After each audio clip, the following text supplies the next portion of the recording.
इस वीडियो में हम लोग अध्याय 1 ठोस अवस्था के एक टॉपिक को डिस्कस करने वाले हैं जिसका नाम है ठोसों के प्रकार। दोस्तों आज हम ठोसों के प्रकार पढ़ने वाले हैं उनकी ज्यामिति के आधार पर। तो डिस्कस करते हैं ठोसों के प्रकार ज्यामिति के आधार पर। दोस्तों ठोस ज्यामिति के आधार पर दो भागों में बांटे गए हैं। पहला है क्रिस्टलीय ठोस और दूसरा है अक्रिस्टलीय ठोस। अब देखते हैं इन दोनों में क्या अंतर है। क्रिस्टलीय ठोस और अक्रिस्टलीय ठोस में अंतर करने के लिए हम सबसे पहला गुण जो ले रहे हैं वो है ज्यामिति। तो सबसे पहले हम इन दोनों में ज्यामिति के आधार पर अंतर देखेंगे। दोस्तों क्रिस्टलीय ठोस की एक निश्चित ज्यामिति होती है। निश्चित ज्यामिति से क्या तात्पर्य है उसके लिए मैं आपको NaCl का स्ट्रक्चर समझाता हूं। अब Na+ की इस ज्यामिति को अगर ध्यान से देखा जाए तो इसमें हर Na के चारों तरफ Cl मिलेगा आपको और हर Cl के चारों तरफ Na मिलेगा आपको।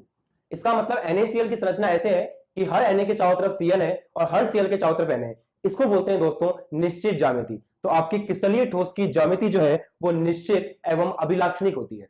जबकि अगर अक्रिस्टलीय ठोस की बात करें तो उसका उदाहरण है रबड़। अगर रबड़ के अंदर आप अणुओं की व्यवस्था देखेंगे तो रबड़ के अंदर अणुओं की व्यवस्था यादृच्छिक होती है, मतलब वो अंट शंट कैसे भी आपस में अरेंज होते हैं। तो यहां यादृच्छिक इनकी संरचना है, कोई एक निश्चित ज्यामिति इनकी नहीं है। इसके कारण इसको हम बोलते हैं अक्रिस्टलीय ठोस। तो क्रिस्टलीय ठोस में आप लिख सकते हैं निश्चित एवं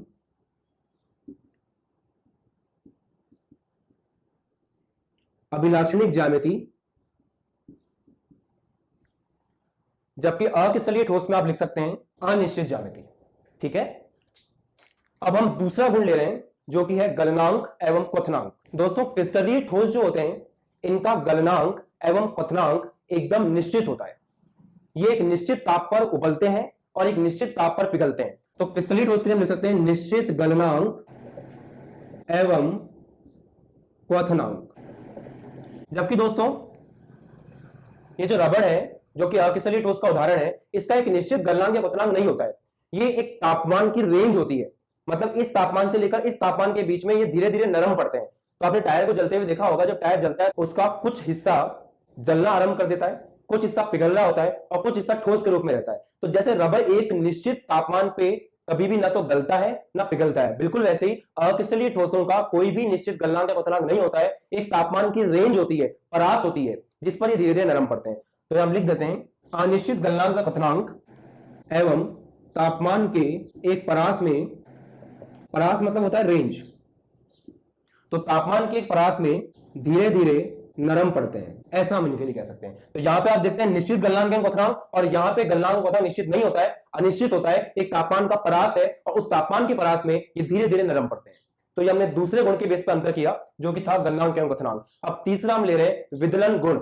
देखिए अगर क्रिस्टलीय ठोस को एक धारदार औजार से आप काटेंगे तो ये एकदम स्पष्ट विदलन प्रदर्शित करेगा। स्पष्ट विदलन से हमारा तात्पर्य है कि यहाँ पे जो नई सतह बनेगी वो एकदम चिकनी और सपाट होगी। तो जैसे आप पनीर को काटते हैं और एकदम चिकनी सतह मिलती है, बिल्कुल वैसे अगर क्रिस्टलीय ठोस को धारदार औजार से काटा जाएगा तो ये एकदम स्पष्ट विदलन प्रदर्शित करेंगे। तो इसके लिए हम लिख देते हैं स्पष्ट विदलन। स्पष्ट विदलन धारदार औजार से काटने पर नई जनी सतह चिकनी एवं सपाट होती है, तो यहाँ ऐसा देखने को मिलता है। और यहां पर अस्पष्ट विदलन होता है, नई जनी सतह खुरदरी होती है। तो ये अगला अंतर हमने देखा विदलन गुण। अब इसका नेक्स्ट डिफरेंस हम देखते हैं शीतलन वक्र के आधार पर। तो चौथा गुण है शीतलन वक्र। देखिए क्रिस्टलीय ठोस का क्योंकि एक निश्चित गलनांक एवं क्वथनांक होता है, तो जिन भी पदार्थों का निश्चित गलनांक एवं क्वथनांक होता है उन पदार्थों का शीतलन वक्र का एक पैटर्न होता है। अब मैं आपको उस पैटर्न को समझाने के लिए जल का उदाहरण ले रहा हूं। तो मान लीजिए आपके पास भाप है और उस भाप को आप ठंडा कर रहे हैं।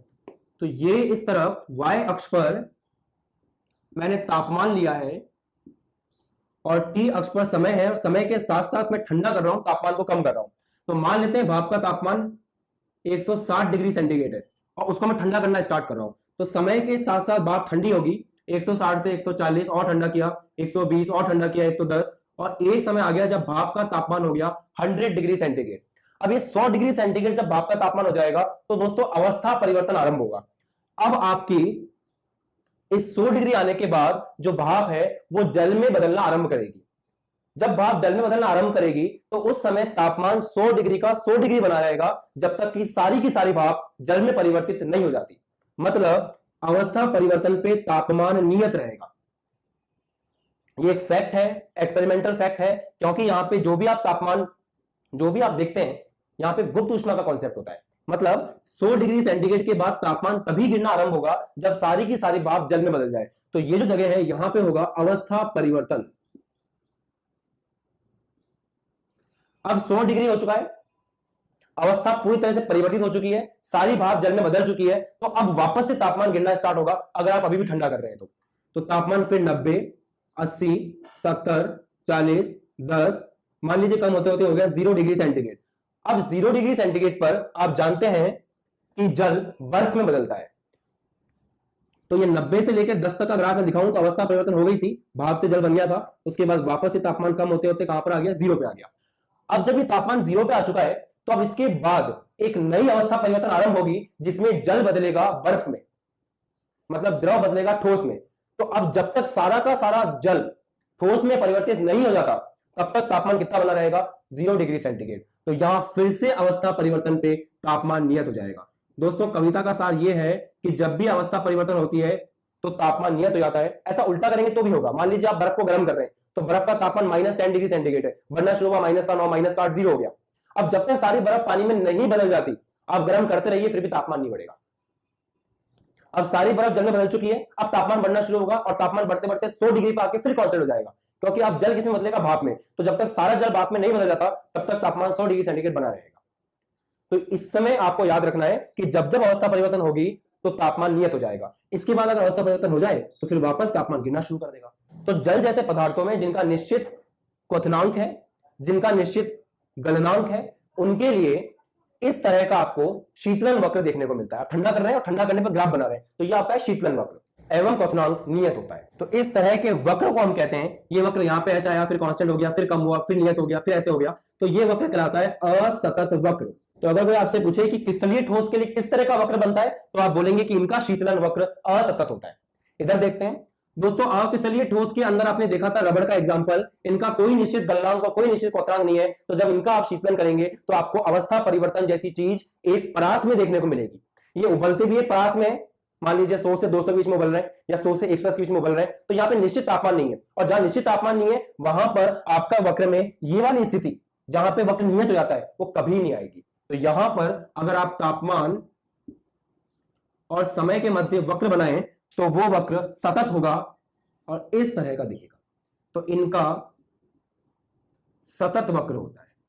तो ध्यान रखें, जब जब अवस्था परिवर्तन होगी क्रिस्टलीय ठोस का तापमान नियत हो जाएगा, इसलिए वक्र असतत। और इनके अंदर क्वथनांक और गलनांक का एक परास है, निश्चित गलनांक क्वथनांक नहीं है, इसलिए यहां पे आपको सतत वक्र देखने को मिलेगा। ठीक है, अब अगले गुण पर हम आते हैं। अगला बिंदु हमारा है प्रकृति।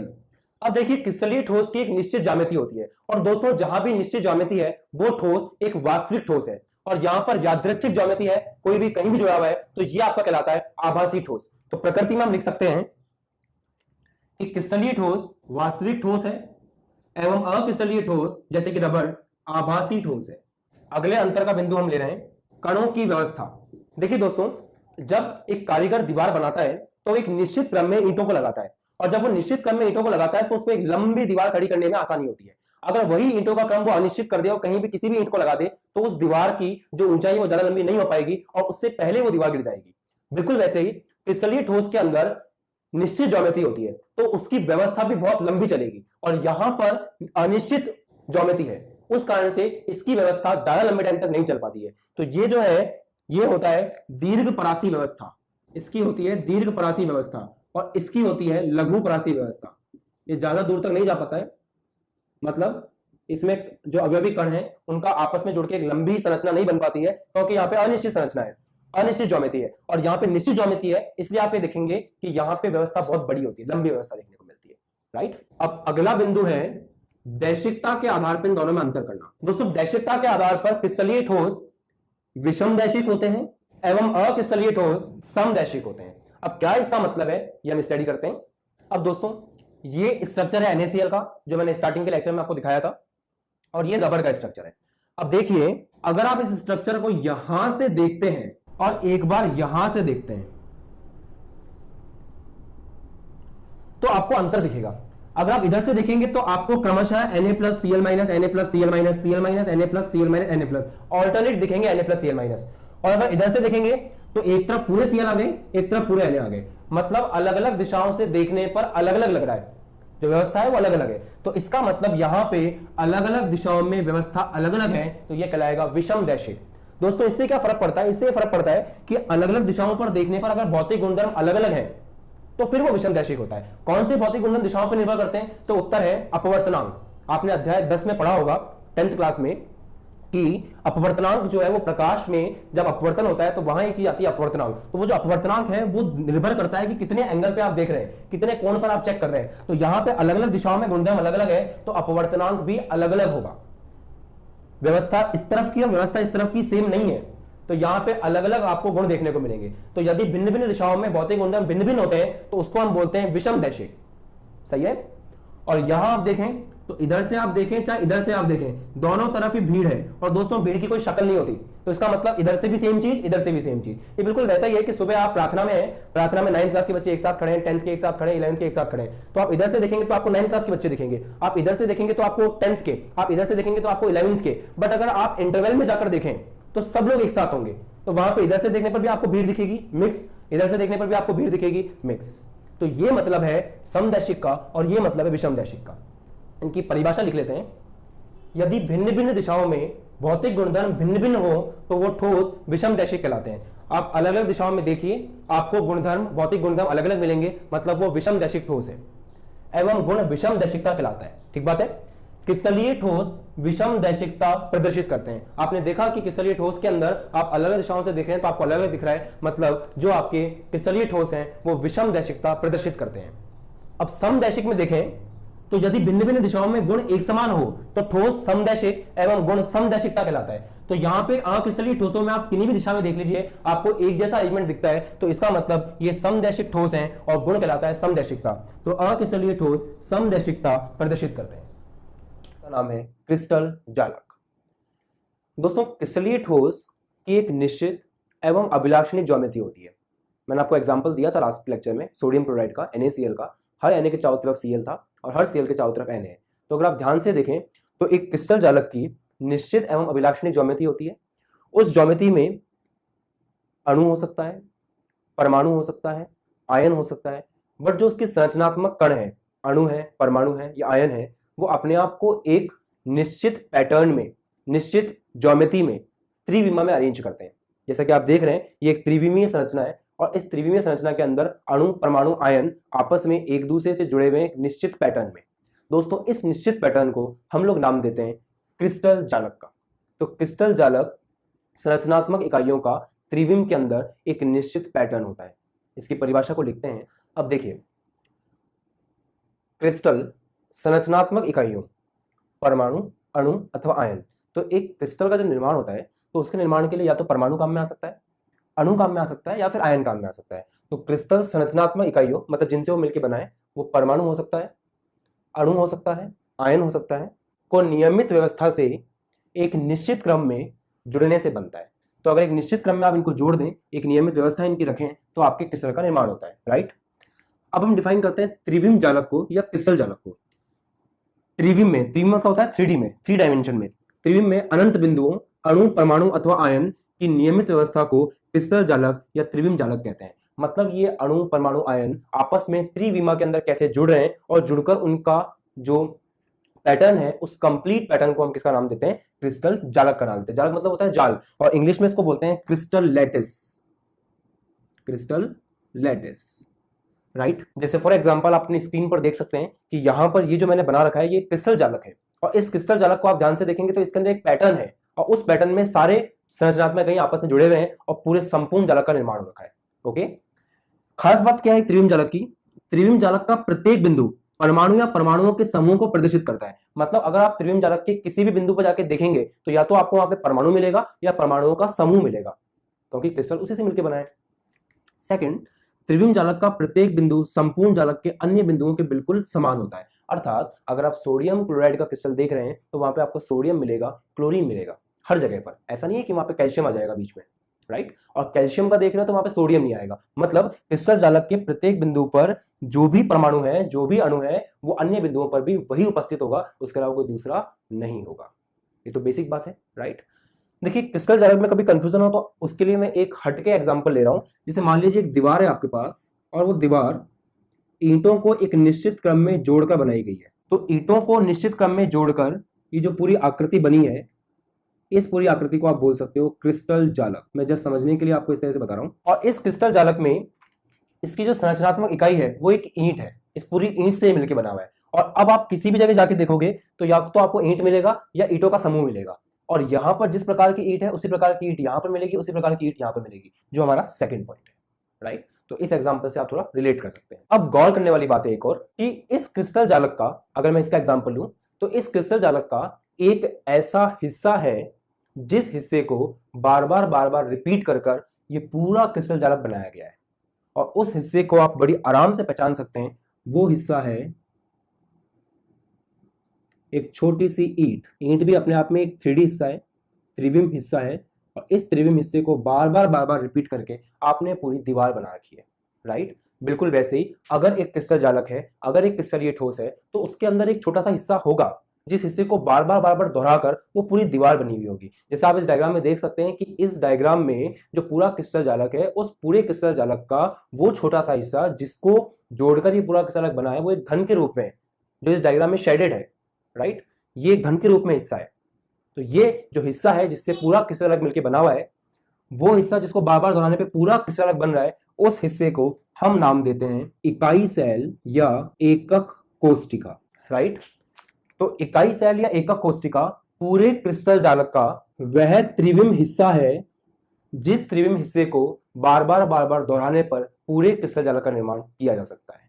तो कभी भी कंफ्यूज ना हो, पूरी संरचनात्मक इकाई जो है उसको हम क्रिस्टल जालक बोलते हैं, और इसका वो हिस्सा जिससे वो बना हुआ है उसको हम लोग एकक कोशिका या इकाई सेल बोलते हैं।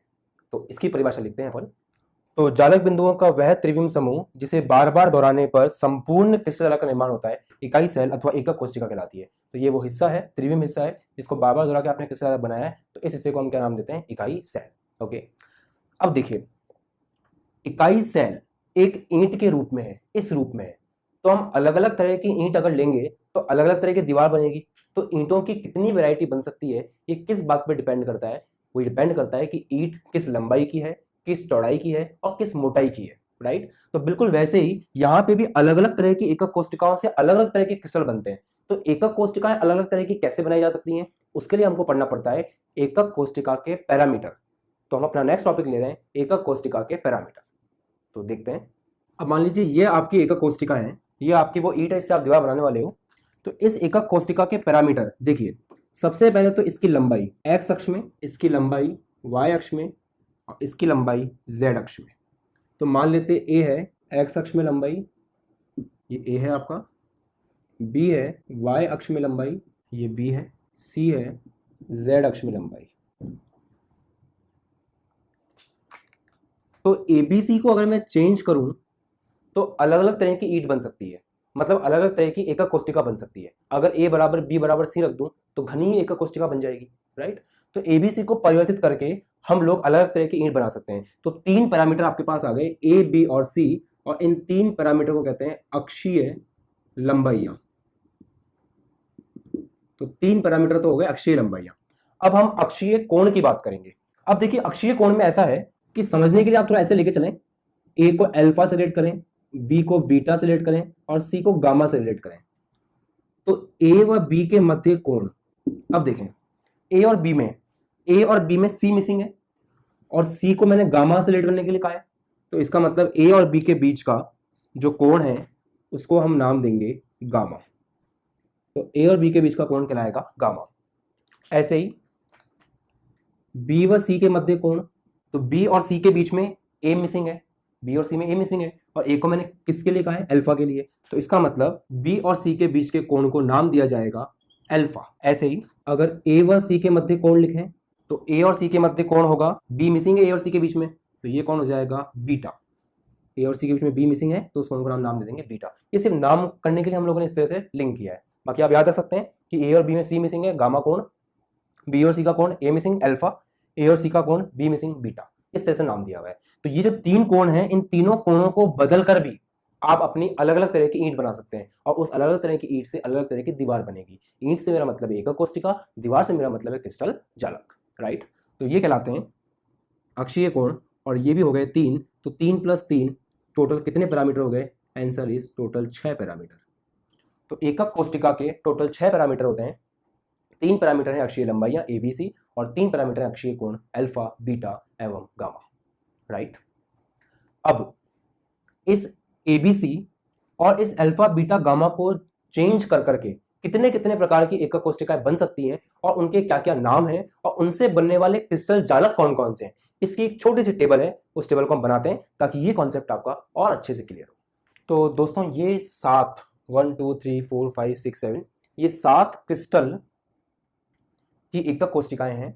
इन सातों में जो फर्क है वो फर्क होगा A का, B का, C का, अल्फा का, बीटा का और गामा का। मतलब ये 6 पैरामीटर जब चेंज होंगे तो इनसे अलग अलग तरह की इकाई सेल, अलग अलग तरह की ईंट बनेगी जिसके नाम ये लिखे हुए हैं 1 2 3 4 5 6 7। और उस ईंट से बनने वाली दीवार, इन एकक कोष्टिकाओं से बनने वाले क्रिस्टल जालक के कुछ उदाहरण उनके सामने लिखे हुए हैं। तो एक एक करके देखते हैं। घनीय एक ऐसी एकक कोष्टिका है जिसमें A = B = C है, अल्फा = बीटा = गामा = 90 डिग्री है, मतलब चौक का डिब्बा। तो अगर आप चौक के डिब्बे को देखते हो तो चौक के डिब्बे में सारी भुजाएं बराबर हैं, घन है वो अपने आप में एक। और चौक के डिब्बे में जो एंगल है वो सारे एंगल कितने हैं? 90 है। अल्फा भी 90, बीटा भी 90, गामा भी 90। तो घनीय एकक कोष्टिका, और घनीय एकक कोष्टिका से बनने वाली दीवार का एक एग्जांपल है NaCl। तो सोडियम क्लोराइड जो स्ट्रक्चर है वो सोडियम क्लोराइड के स्ट्रक्चर के अंदर जो एकक कोष्टिका होती है जिससे वो मिलकर बना होता है वो होती है घनीय। और घनीय के पैरामीटर कुछ इस तरह के, राइट। ऐसे दूसरे भी हैं द्विसमलंबाश जिसमें A और B आपस में बराबर है बट वो C के बराबर नहीं है और तीनों कोण 90 है, एग्जाम्पल है टिन ऑक्साइड। विषम लंबाश A, B और C भुजाएं बराबर नहीं है बट कोण सारे 90 हैं, एग्जाम्पल है बेरियम सल्फेट। षटकोणीय में A B के बराबर है बट A B C के बराबर नहीं है। अल्फा और बीटा दो कोण 90 डिग्री के हैं और एक कोण गामा, ये वाला कोण 120 डिग्री का है। और इसका उदाहरण है इस एकक कोष्टिका से बनने वाले क्रिस्टल जालक का उदाहरण है जिंक ऑक्साइड। त्रिसमताक्ष अथवा कोणीय A B के बराबर है, B C के बराबर है बट अल्फा, बीटा, गामा आपस में तो बराबर है बट वो 90 के बराबर नहीं होगा। वो कुछ और एंगल हो सकता है, अल्फा आपस में बराबर है बीटा के, बीटा बराबर है गामा के, बट ये तीनों 90 के बराबर नहीं है। मतलब कौन 90 नहीं होगा, इसके अलावा कुछ और कौन हो सकता है। इसका उदाहरण है कैल्शियम कार्बोनेट। एक नताक्ष A B C आपस में बराबर नहीं है, अल्फा और गामा 90 डिग्री है बट बीटा 120 नहीं है। और कुछ कौन हो सकता है बट 120 नहीं है, सोडियम सल्फेट। त्रिनताक्ष A B के बराबर नहीं है, B C के बराबर नहीं है, अल्फा, बीटा, गामा आपस में भी बराबर नहीं है और 90 के बराबर भी नहीं है। और एग्जाम्पल है कॉपर सल्फेट। दोस्तों ये सब कुछ याद करने की जरूरत नहीं है आपको, बस ये याद रखें दो बातें इसमें खास हैं। पहला, सबसे सम्मित, सबसे सुंदर, सबसे सिमेट्रिक एकक कोष्टिका है घनीय एकक कोष्टिका। तो ये सबसे सम्मित है क्योंकि इसमें A = B = C है, अल्फा = बीटा = गामा है, एग्जाम्पल NaCl। तो सबसे सम्मित है घनीय, सबसे असम्मित है त्रिनताक्ष। तो ये दो आपको याद रखने कि सबसे सम्मित एकक कोष्टिका है घनीय और सबसे असम्मित एकक कोष्टिका है त्रिनताक्ष। ये एग्जाम में 1 नंबर में पूछ सकते हैं। तो एकक कोष्टिका के प्रकार को पढ़ने वाले हैं अणुओं की स्थिति के आधार पर, राइट। तो शुरू करते हैं। तो सबसे पहला प्रकार हम देख रहे हैं आद्य एकक कोष्टिका। दोस्तों जो क्रिस्टल समुदाय अभी आप अपनी स्क्रीन पर देख रहे हैं वो क्रिस्टल समुदाय जिस छोटे से हिस्से से मिलकर बना हुआ है वो हिस्सा कुछ इस तरह का दिखेगा। तो आप क्लियरली समझ सकते हैं कि ये जो क्रिस्टल जालक है, इस क्रिस्टल जालक का वो छोटा सा हिस्सा जिसको बार बार रिपीट करके क्रिस्टल जालक बनाया गया है वो हिस्सा ऐसा दिखेगा। तो ये है इसकी एकक कोष्टिका। तो ये है आपका संपूर्ण क्रिस्टल जालक, ये आपका संपूर्ण क्रिस्टल जालक है और ये उसकी एकक कोष्टिका है। अब इस एकक कोष्टिका को ध्यान से देखें तो इसमें 4 गोले आगे की तरफ हैं जो एक दूसरे को इस तरह से टच कर रहे हैं और 4 गोले पीछे की तरफ हैं, राइट। अब अगर हम सभी गोलों के केंद्र को मिलाएं तो 4 गोलों के केंद्र इस तरह से आगे मिल जाएंगे और ऐसे ही 4 गोलों के केंद्र पीछे मिलेंगे। अगर सभी गोलों को इस एकक कोष्टिका में सभी गोलों को हटा करके सिर्फ उसके केंद्र को हम लोग जोड़ें तो हमें कुछ इस प्रकार की संरचना मिलती है। एक घन जैसा आकार मिलता है और इस घन के सभी कोनों पर एक एक कण है मैंने पूरे कण को हटा दिया है, पूरा कण इस तरह का दिखेगा, ये पूरा, तो इस पूरे को हटा करके इसके सेंटर को दिखाया है, तो इसका सेंटर यहाँ पर इस तरह से दिखेगा, राइट। तो आप ये समझ सकते हैं कि ये आपका क्रिस्टल जालक है, ये उसकी एकक कोष्टिका है। इस एकक कोष्टिका को हम ऐसे भी दिखा सकते हैं, और इस एकक कोष्टिका के गोलों के केंद्र को आपस में मिलाएं तो कुछ इस तरह की इकाई सेल बनती है। दोस्तों ये इकाई सेल है घनीय एकक कोष्टिका, और इस घनीय एकक कोष्टिका में आप देख सकते हैं कि हर कोने पर एक एक कण उपस्थित है। मतलब हो सकता है कि ये घनीय हो सकता है ये विषम लंबाक्ष हो सकता है ये कुछ और हो, बट ये जो भी एकक कोष्टिका है उसके 8 कोनों पर 8 कण उपस्थित हैं। ये मेन बात है, ठीक बात। अब आगे, तो इस तरह की एकक कोष्टिका जिसके 8 कोनों पर एक एक कण उपस्थित होता है उसको हम लोग नाम देते हैं आद्य एकक कोष्टिका। तो इसकी परिभाषा लिख लेते हैं। इस प्रकार की एकक कोष्टिका में अवयवी कण, जिनको हम जालक बिंदु भी बोलते हैं, कोष्टिका के केवल कोनों पर उपस्थित होते हैं। तो आप देख सकते हैं कि 8 कोनों पर उपस्थित हैं।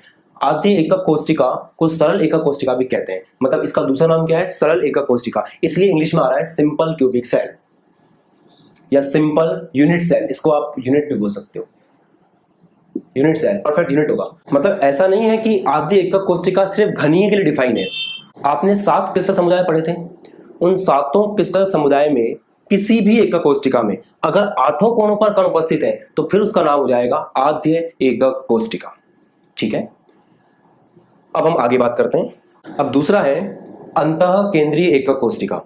दोस्तों अब जो आप स्क्रीन के ऊपर देख रहे हैं ये क्रिस्टल समुदाय है, और इस क्रिस्टल समुदाय के बगल में जो छोटा सा स्ट्रक्चर आपको दिख रहा है वो स्ट्रक्चर वो है जिसको बार बार रिपीट करके ये पूरा क्रिस्टल समुदाय बनाया गया है। तो आप देख सकते हैं कि इस प्रकार की जो एकक कोष्टिका है इसमें 4 पार्टिकल आपको ऊपर दिख रहे होंगे, 4 पार्टिकल आपको नीचे दिख रहे होंगे, और 1 पार्टिकल आपको बीच में दिख रहा होगा। अब अगर इस एकक कोष्टिका के सारे कणों के केंद्र को मैं जोड़ूं तो कुछ इस प्रकार की संरचना बनेगी। इस एकक कोष्टिका में आप देख सकते हैं कि 8 कोनों पर अवयवी कण उपस्थित हैं। सभी को केंद्रों को जोड़ रहा हूं मैं, और 8 कोनों के अतिरिक्त एक अवयवी कण एकक कोष्टिका के केंद्र पर उपस्थित है। तो ये फर्क है इसमें और इसमें। 8 कोनों पर कण होंगे केवल, इसमें 8 कोनों के अतिरिक्त पूरी एकक कोष्टिका के केंद्र पर भी उपस्थित होगा, ठीक बात है। लिख देते हैं इसकी परिभाषा। यदि अवयवी कण जालक बिंदु एकक कोष्टिका के कोनों के अतिरिक्त, कोनों पर तो उपस्थित है ही, उसके अतिरिक्त कोष्टिका के केंद्र पर भी उपस्थित हो तो उसे हम क्या कहते हैं? अंतः केंद्रीय एकक कोष्टिका। दोस्तों इसका इंग्लिश में जो नाम है वो है बॉडी सेंटर्ड सेल, तो शॉर्ट में इसको हम BCC भी बोलते हैं, राइट। अगला प्रकार है फलक केंद्रीय एकक कोष्टिका, जिसको इंग्लिश में बोलते हैं फेज सेंटर्ड यूनिट सेल। अब देखिए इसमें भी सेम पैटर्न है। अभी आप स्क्रीन के ऊपर एक क्रिस्टल जालक देख रहे हैं, और इस क्रिस्टल जालक की जो एकक कोष्टिका है उस एकक कोष्टिका को आप देखें तो उस एकक कोष्टिका में ध्यान से ऑब्जर्व करने पर आप ये पाएंगे कि 8 कोनों पर कण उपस्थित है, साथ में हर फलक के केंद्र पर एक कण है। अर्थात अगर मैं एकक कोष्टिका को जो कण उपस्थित है उनके केंद्र को दिखाऊं तो कुछ इस तरह का बनेगा कि 8 कणों पर तो कण उपस्थित है ही, साथ में हर फलक के केंद्र पे। तो गिनना शुरू करते हैं। ये हमारा एक फलक है, इसके केंद्र पर, ये हमारा दूसरा फलक है, इसके केंद्र पर, ये हमारा तीसरा फलक है, इसके केंद्र पर, ये हमारा चौथा फलक है, इसके केंद्र पर। अब 5वां फलक जो है वो ये वाला है, यहाँ से ये वाला इसके केंद्र पर। 6ठा फलक जो है वो आपका ये वाला फलक है, पीछे वाला, उस फलक के केंद्र पर।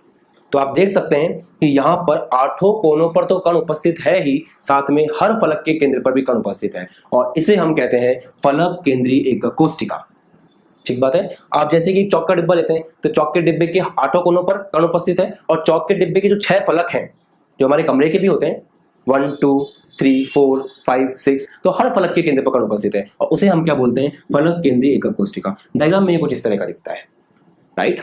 अब इसकी परिभाषा लिखते हैं। इस प्रकार की एकक कोष्टिका में अवयवी कण कोनों के अतिरिक्त प्रत्येक फलक के केंद्र पर भी उपस्थित होते हैं, ये इसकी परिभाषा है, ठीक है। अब हम आखिरी प्रकार देख रहे हैं जो कि है अंत्य केंद्रीय एकक कोष्टिका। अंत्य केंद्रीय एकक कोष्टिका अर्थात एंड सेंटर्ड सेल। अब देखिए इसका क्या मतलब होता है। अब जैसे ये मान लीजिए आपके पास एक एकक कोष्टिका है। अब इस एकक कोष्टिका के अगर 8 कणों पर कण उपस्थित है तो यह है आद्य एकक कोष्टिका अर्थात सिंपल यूनिट सेल। अगर इसके 8 कोनों पर कण उपस्थित है एवं एक कण बीच में उपस्थित है तो उसको हम बोलते हैं अंतः केंद्रीय एकक कोशिका। अब अगर इसके 8 कोणों पर कण उपस्थित है और हर फलक के केंद्र पर 1, 2, 3, 4, 5 एंड 6 हर फलक के केंद्र पर अगर कण उपस्थित है तो उसको हम बोलते हैं फलक केंद्रीय एकक कोशिका। अब अंतः केंद्रीय एकक कोशिका क्या होती है? इसमें एकक कोशिका के 8 कणों पर कण उपस्थित होते हैं, मतलब आपको ऊपर के 4 कोणों पर और नीचे के 4 कोणों पर कण मिलेगा। साथ ही साथ किन्हीं 2 विपरीत फलकों के केंद्र पर भी कण उपस्थित होते हैं। अर्थात अगर आप इस एकक कोशिका को पकड़ें एक हाथ से तो आप 3 तरह से पकड़ सकते हैं, एक तो इस पैटर्न में, एक इस पैटर्न में और दूसरा इस पैटर्न में। सही है? तो ऐसे केस में आप किन्हीं 2 विपरीत फलकों को टच कर रहे होंगे। अगर आप ऐसे पकड़ रहे हैं तो आप इस फलक को और इस फलक को टच कर रहे हैं।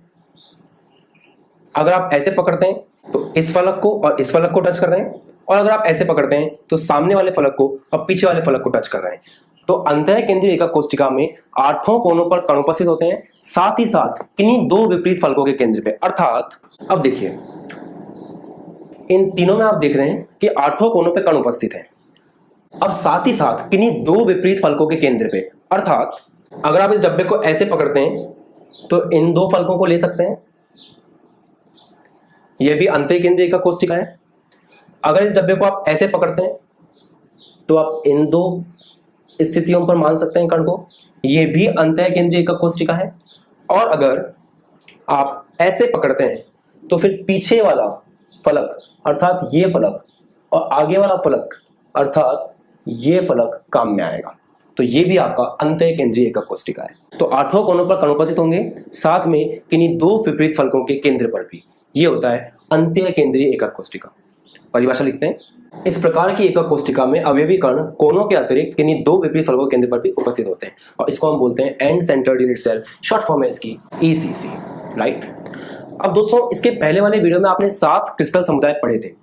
अब उन 7 क्रिस्टल समुदाय में SCC, BCC, FCC और ECC अर्थात जो आज हमने 4 पढ़े वो चारों पॉसिबल हो सकते हैं। मतलब अब देखिए, मान लीजिए आपके पास एक घनीय एकक कोशिका है और उसका SCC है, और दूसरा आपके पास विषम लंबाक्ष है और उसका SCC है, तो उन दोनों में फर्क होगा, क्योंकि घनीय में A बराबर B बराबर C, अल्फा बराबर बीटा बराबर गामा बराबर 90 डिग्री होता है, और उसके 8 कोणों पे कण रखें तो वो घनीय का SCC है। परंतु विषम लंबाक्ष में A, B और C बराबर नहीं होते हैं, और जब उसके 8 कोणों पे आप कण रखोगे तो उसका SCC और घनीय का SCC अलग अलग दिखेगा। तो अब हम चेक करते हैं कि एक क्रिस्टल समुदाय में कितने चांसेस हैं SCC, BCC, FCC और ECC के होने के।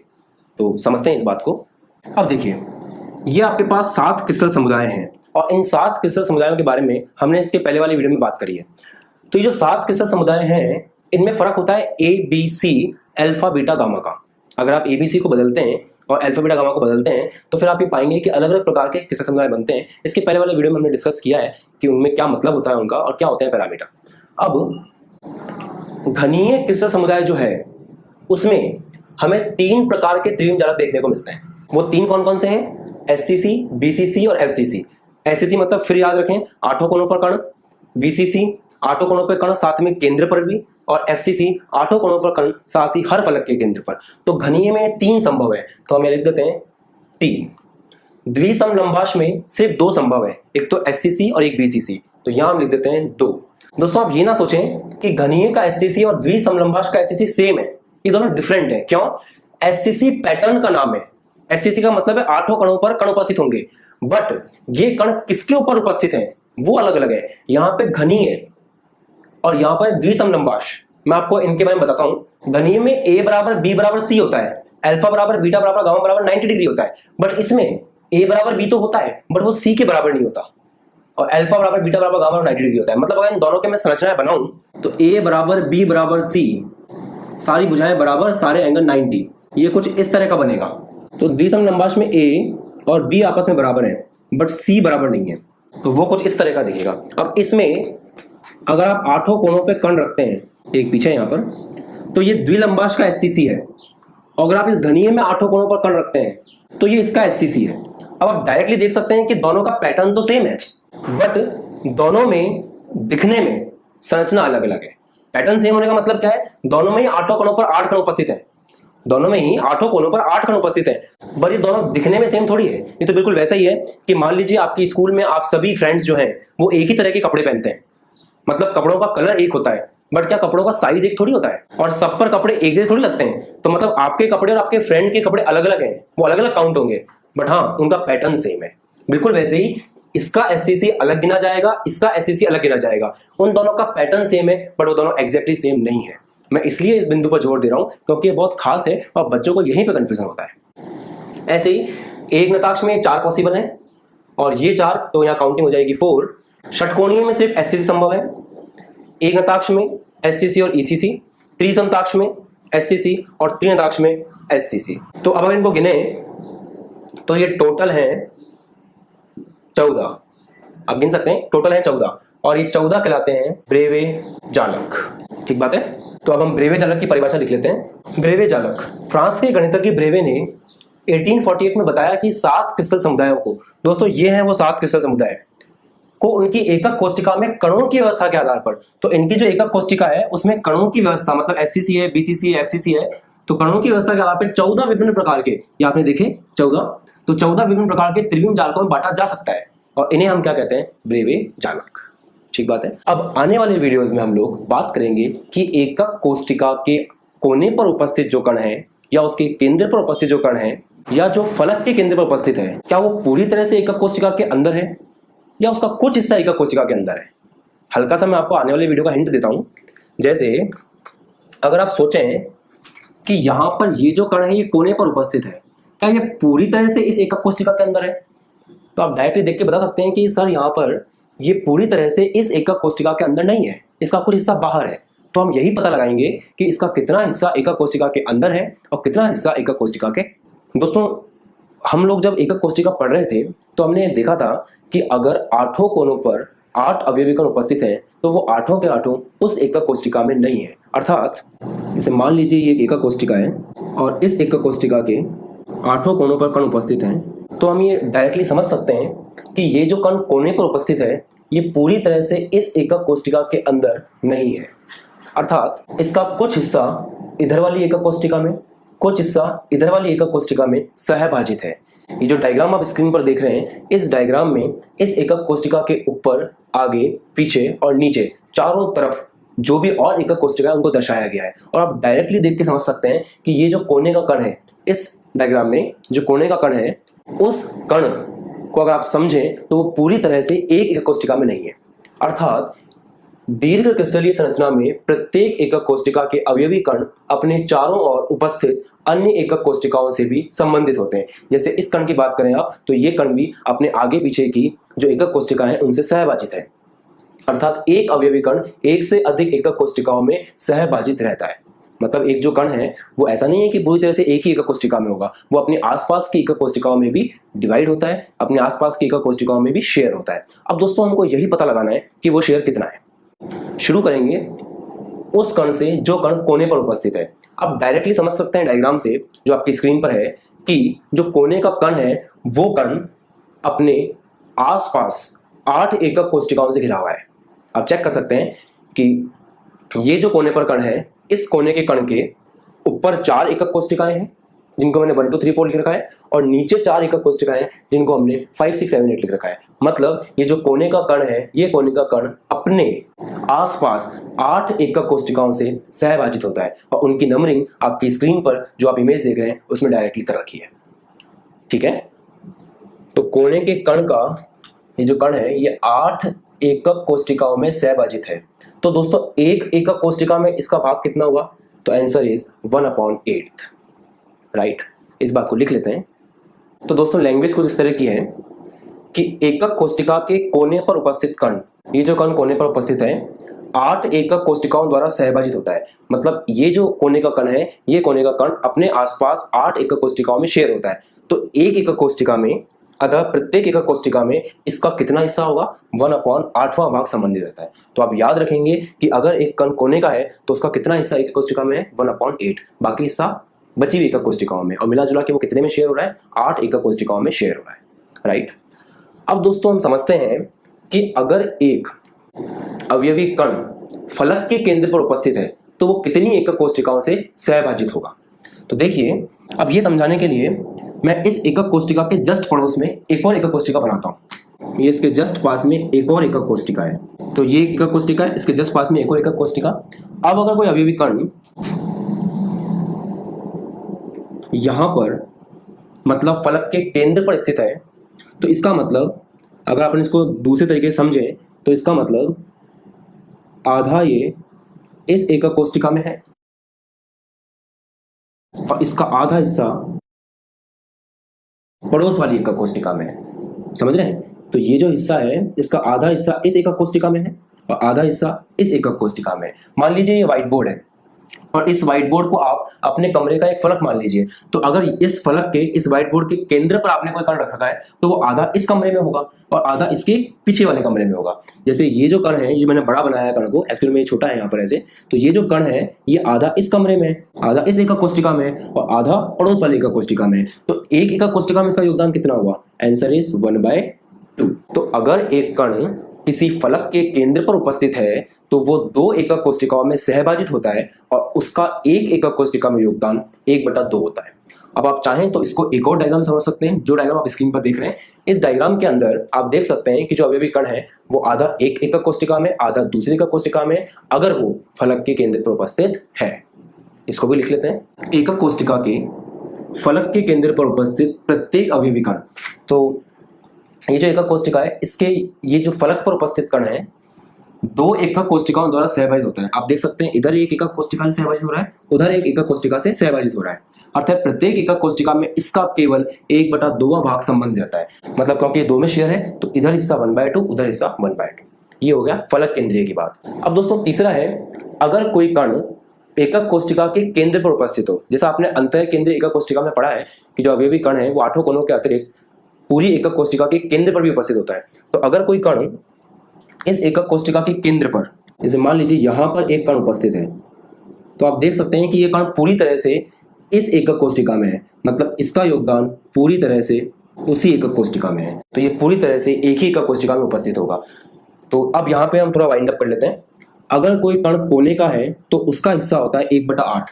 अगर कोई कण फलक के केंद्र पर है तो उसका हिस्सा होता है 1/2 और अगर कोई कण एकक कोष्टिका के केंद्र पर है तो वो पूरी तरह से उसी में होता है, उसका हिस्सा होता है पूरा 1।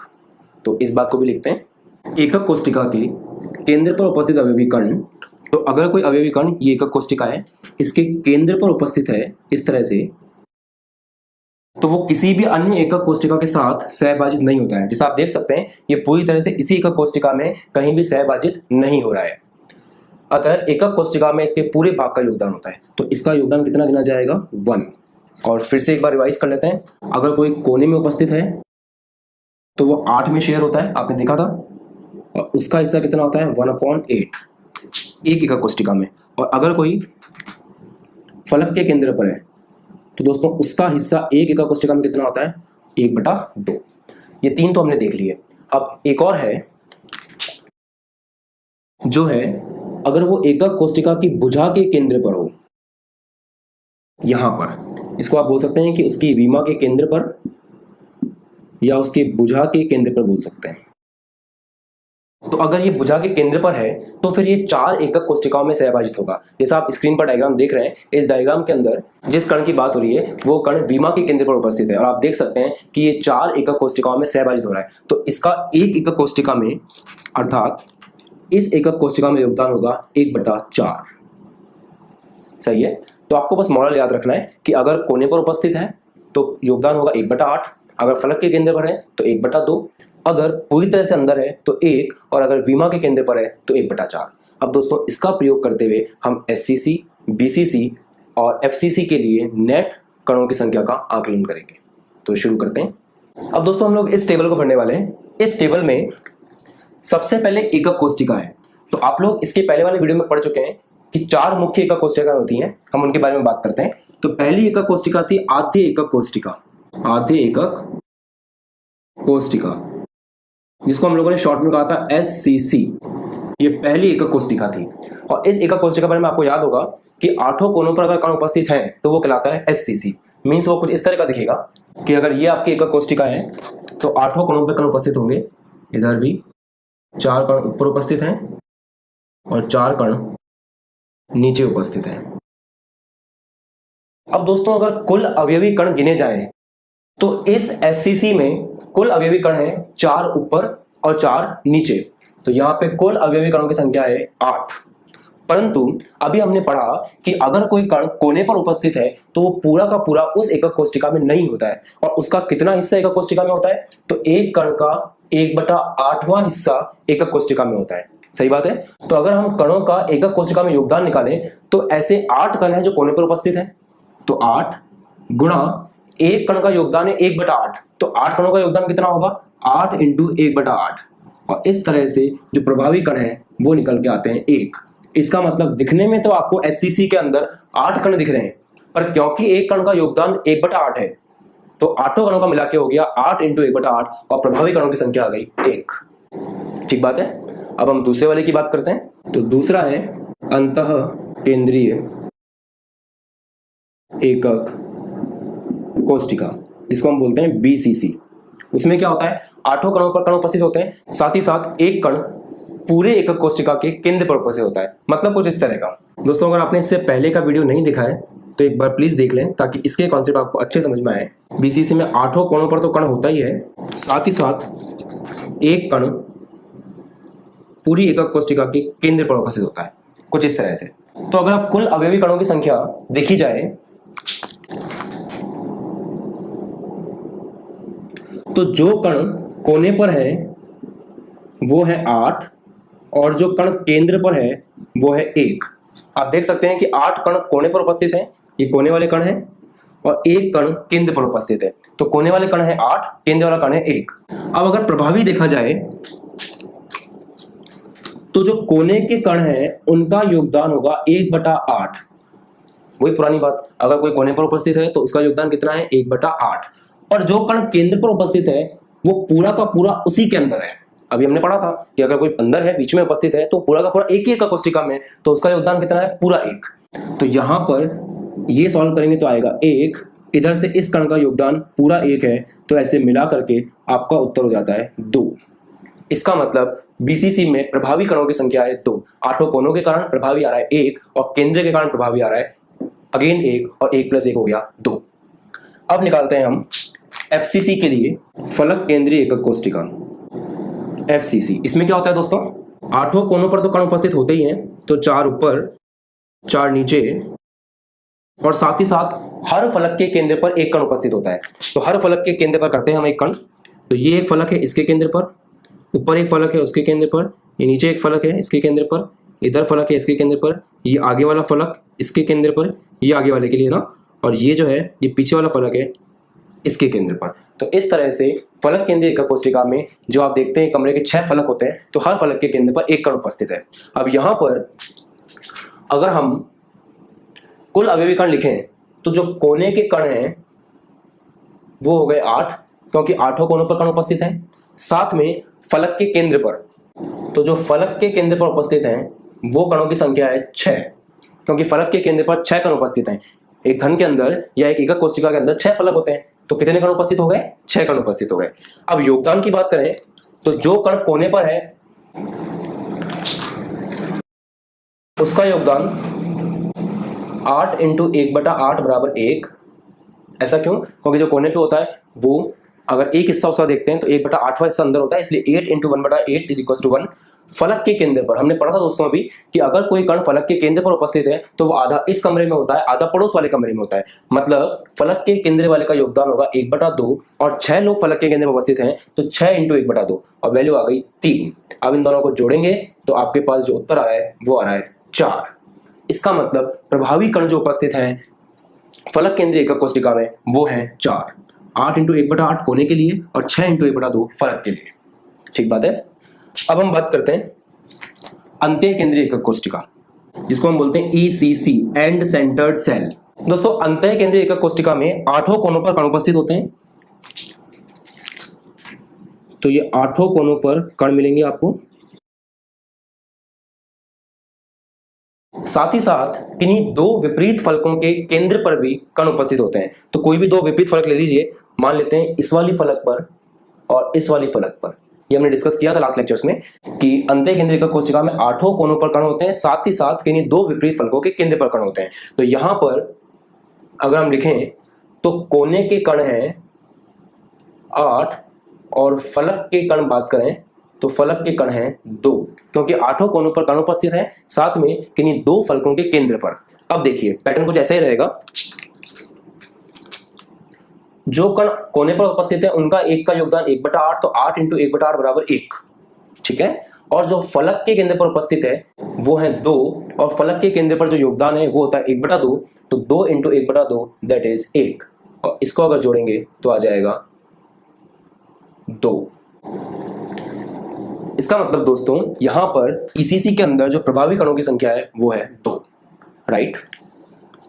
तो ये था मोरल ऑफ द स्टोरी कि एससीसी, बीसीसी, एफसीसी और ईसीसी, इनके अंदर जितने कण हमको लगते हैं उतने कण प्रभावी नहीं होते, क्योंकि पूरा का पूरा कण एकक कोशिका में उपस्थित हो जरूरी नहीं है। आपने सीखा, फिर से मैं रिवाइज करा रहा हूं, कोने वाले का योगदान 1/8, फलक के केंद्र वाले का 1/2 और केंद्र वाले का पूरा 1, और विमा के केंद्र वाले का 1/4।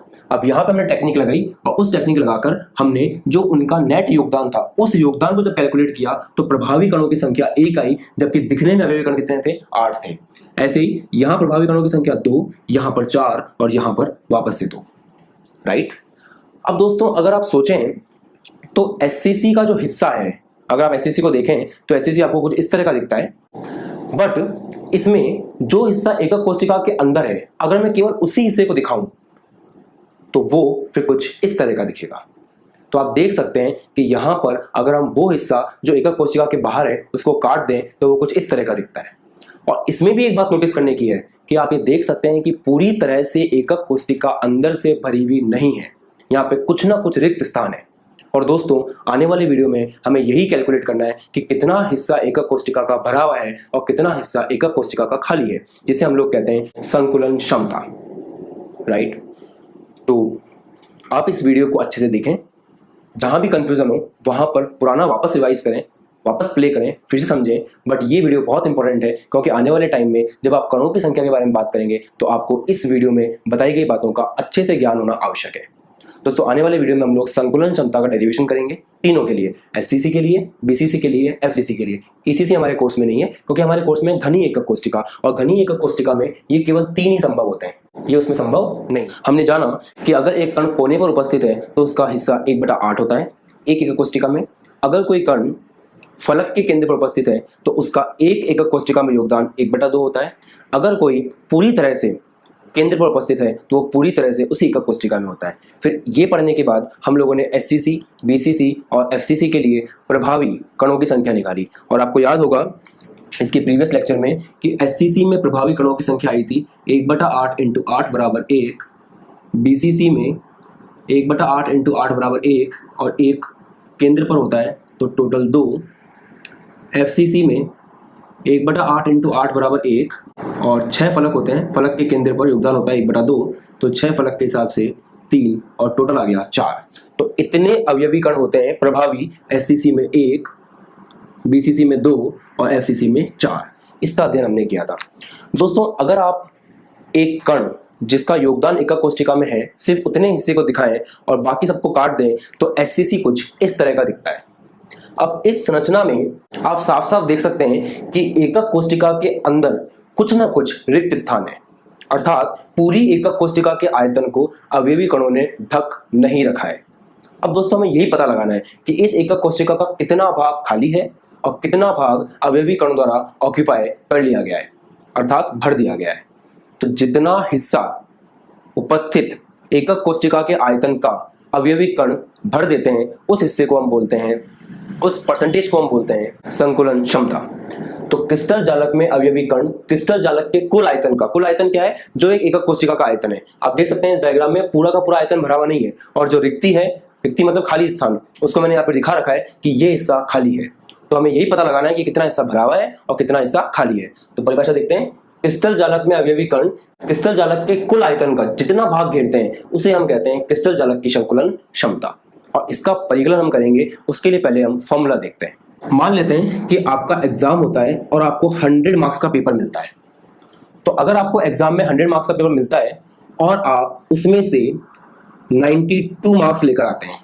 मान लीजिए आपको 100 मार्क्स का पेपर मिलता है और उसमें से आप 92 मार्क्स लेके आते हैं, तो इसका मतलब ये हुआ कि आपने 100 नंबर के पेपर में से 92 मार्क्स लेकर आए, मतलब परसेंटेज वाइज देखें तो आपने 92% अचीव किए।